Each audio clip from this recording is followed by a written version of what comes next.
Oui, professeur, je cherche dans ces ténèbres un peu étranges un jeu de société qui peut éclairer ma lanterne, un jeu un peu étrange et coopératif.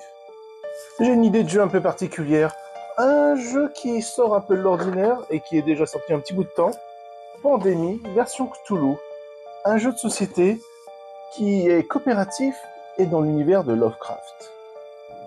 Pour ceux qui ne savent pas, Lovecraft est un auteur de dark fantasy qui a lancé tout un genre littéraire horrifique avec une pointe de fantasy, de dark fantasy. Pandémie Cthulhu, on va jouer de 2 à 4 joueurs en coopération. À partir de 14 ans, bon, je pense que c'est plus pour le côté horrifique. En fait, c'est un plateau de jeu qui ressemble, comme vous connaissez peut-être, le jeu Pandémie, le fameux jeu de coopération où il fallait vaincre des maladies. Et ben là, ce sont des cultistes qu'il faut battre, des petits personnages comme ça.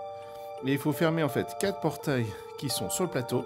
Et pour ça, à l'aide à chaque fois de son personnage, on va se déplacer sur le plateau, vaincre les différents cultistes ou les abominables Shoggoths qui sont ici, qui sont énormément forts. Et l'idée, c'est de dire qu'on va essayer tous ensemble de fermer les différents portails en espérant ne pas réveiller les grands anciens. Donc ce sont des cartes qui sont ici, on a 7 au total, qui vont faire des effets de jeu complètement craqués et qui va donner un côté un peu aléatoire même au jeu. Donc c'est un jeu qui est excellent. Vous retrouverez, donc, comme je disais, plusieurs personnages qui ont chacun à chaque fois un pouvoir qui est propre. Ils ont aussi ce qu'on appelle de la santé mentale, c'est-à-dire que quand ils atteignent un certain degré, ils peuvent devenir fous. Et du coup, ils peuvent avoir des malus, des fois un petit peu bonus quand même, en se retournant comme ça. Ils peuvent redevenir sains sous certaines conditions. Et donc on respecte bien sûr le côté Cthulhu, donc le côté Lovecraft. Le côté pandémie, c'est-à-dire qu'on va tirer des cartes, il va se passer des fois ce qu'ils appellent le mal se répand, donc c'est-à-dire que on va poser des cultistes qui vont apparaître au fur et à mesure et qui vont venir polluer, et dès qu'ils sont un certain nombre, et ben ils se propagent, donc ça devient de plus en plus incontrôlable, donc il faut essayer constamment d'essayer de contrôler toutes les monstres qui arrivent, sachant que on a un certain nombre de points d'action qui sont limités, c'est-à-dire qu'on a 4 points d'action en général. Battre un cultiste, c'est un point d'action. Battre un Shoggoth, vous voyez, c'est 3 points d'action. Se déplacer d'une case à l'autre, c'est une action, etc. Vous avez aussi ce petit jet de santé mentale. Donc, quand je faisais référence tout à l'heure à tout ce qui était point de santé mentale, c'est que vous faites des fois certaines actions qui vont vous coûter un dé.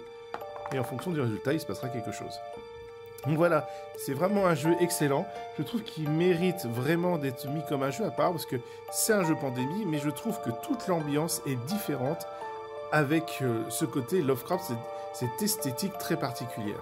Même si c'est un jeu pandémie et qu'on pourrait se dire c'est simplement une esthétique, non, il y a une vraie ambiance qui fait que ce jeu-là, qui était un jeu au départ, j'ai l'impression, en édition limitée, est devenu un jeu qui est resté dans le temps et qui est vraiment excellent. Je trouve que même avec les années, j'ai toujours autant de plaisir à jouer, même s'il y a ce côté un peu aléatoire par rapport à Pandémie, qui est un peu plus dans la stratégie, un peu plus dans le côté carré. Là, on vit une aventure, ça rajoute quand même quelque chose, ça rajoute un peu un background, ça rajoute de l'esthétique, ça rajoute plein de petits détails de jeu qui fait qu'on va passer vraiment un bon moment. Parfait, je vais pouvoir purifier la ville de tous ces étranges cultistes qui viennent répandre le mal sur notre ville.